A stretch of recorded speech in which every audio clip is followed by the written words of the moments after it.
how we reared my two daughters. My professional background, because a lot of what I'm going to talk is not just how we brought up our children, but how we changed our lifestyle when our children started growing. So let me just give you a quick background of what happened when my daughters are 6 years apart, and when my first daughter, we were not sure what school to put to. We were in the same rat race. What so we put her into Montessori, and at age 5, when she had to move out of the Montessori, she went over to a regular school, and we realized that we had heard about alternative schooling and homeschooling and all that, but we didn't have the courage to put her take her to the journey. And we were also in corporate jobs. Me and my wife, we both of us were in corporate jobs, and we were chasing the tail on a daily basis. So when we put our daughter to the school, we realized that a couple of months into the line, and she was already getting scared and worried and not very comfortable with going to school, worried about homework and stuff like that. So we realized that something is not right, and we pulled her out of school overnight. Next day onwards, we didn't let her go to school, and then we slowly put her into a so-called alternative school. But a couple of months later, that school also shut down, and a couple of parents whose children were also going to that school, they started a alternative school very close to our place, and we enrolled in that school. So my child has not gone to a regular school. She has gone to what is called a learning center, if I have to put a word to it, where there is no classroom, no curriculum, no syllabus, and children go and start learn in a mixed environment. 3 year to 15-year will go and sit in the same class and attend the elective if there is one. And today we are in a stage where my elder daughter has appeared for a 10th board exam privately. She has cleared that with 85% marks, which I think is a great achievement, because the very first exam she has written or test she has written in her life was the 10th board exam. So she has come out with that, and now she is going to go and she knows what she wants to do. She wants to get into a profession, and she has a vague idea of what she wants to do. So we have, and she has chosen what kind of curriculum she wants to go to, and she is enrolled into another alternative school where she will be pursuing a IGCSE course and then getting into professional course eventually. So what I have heard Dr. and Dr. Titi talk about is that this parenting thing. So when we put her into the school, we realize that the school and parenting is not just about the child growing up. It's got a lot to do with how we lead our lives also. So we had when we our kids went for alternative schooling, we had to do a lot of change into our lifestyle.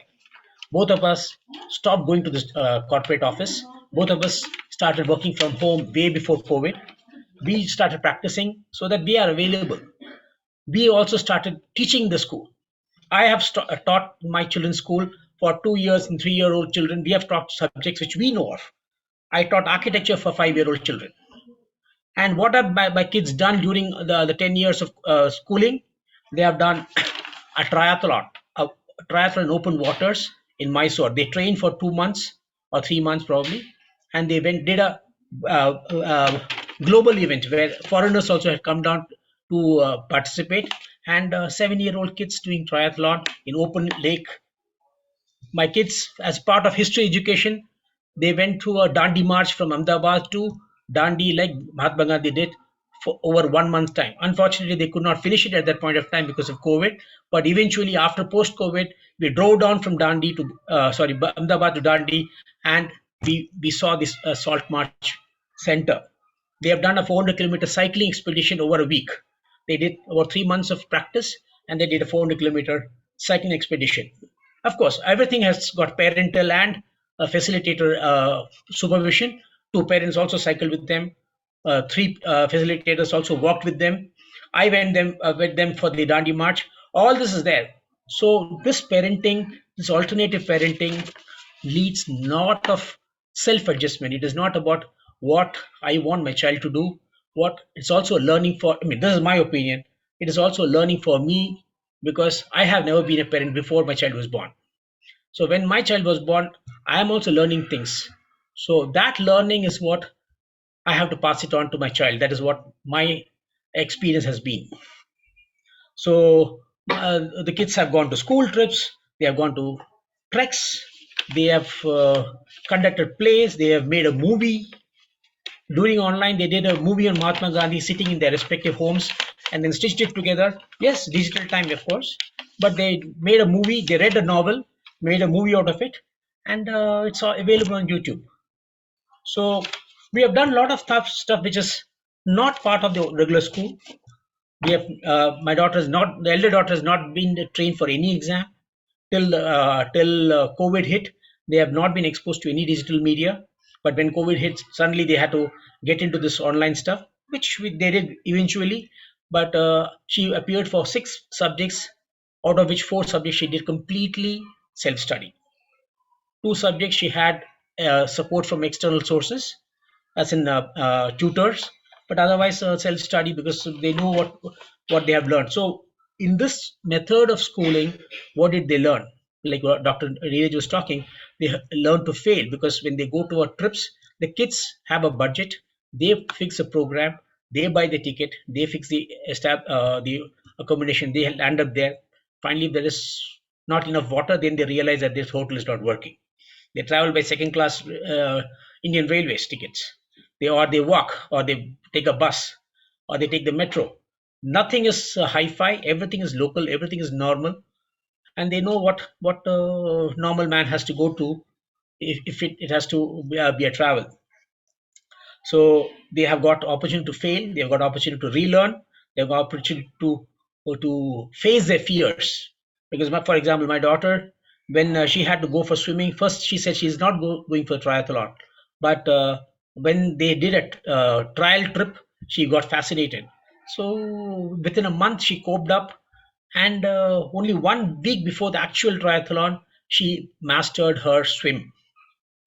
Even now, she can do only breaststroke. She cannot do a freestyle, but she completed that 0.75 kilometers of open water swimming in breaststroke and finished the triathlon. She made up in a cycling and running. Of course, it was very clear that they are not going to compete there. They are going to overcome their fear, and they all competed against themselves. So about 10 kids did that. So it was a nice journey for me, and uh, I also have to say that when it comes to AI and how digital media is working, we as much like our kids, we also are facing this problem of screen time.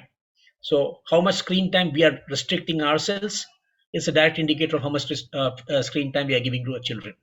So how much time am I spending in front of the screen is a direct indicator of how much I can allow my child to spend.